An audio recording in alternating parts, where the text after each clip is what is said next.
কোনটা হেদায়েত, কোনটা গোমরাহি, কোনটা সঠিক পথ, কোনটা ভুল পথ, তবে দিবালোকের ন্যায় পরিষ্কার।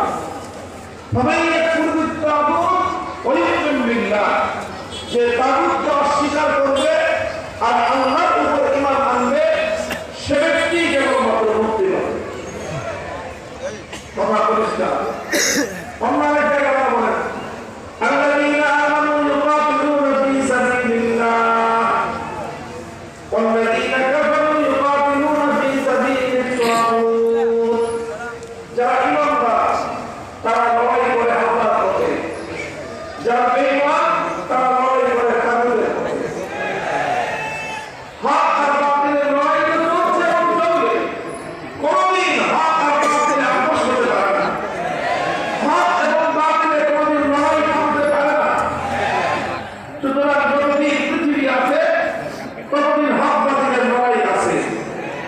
একদিকে আল্লাহর পথের প্রতীকরা আল্লাহর জন্য লড়বে, আরেকদিকে তাগুতের পথের প্রতীকরা তাগুতের পথে লড়বে। এই লড়াই চলছে, কিয়ামত পর্যন্ত চলবে। একেবারে জঙ্গল করতেছে, আপনারা হয়তো পর্যন্ত আমার কথা শুনে মনে করতেছেন যে তাগুতটা কি জিনিস। এটাই তো কথা। এই তাগুতের পরিচয় দেওয়া দরকার আপনাদের কাছে, কারণ তাগুতের পরিচয় না জেনে থাকার কারণে অসংখ্য অগণিত মানুষ আলেমুলামারা তা গোষ্ঠীদের উপরে তারপরে বলে এখানে বেশি গোষ্ঠীদের উপরে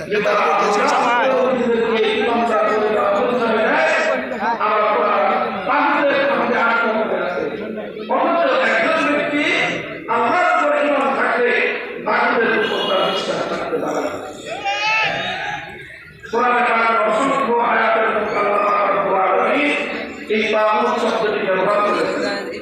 এই জন্য সর্বযুগে যারা কোরআন নিয়ে আলোচনা করেছেন, তাফসীর করেছেন, তারা তাগুতের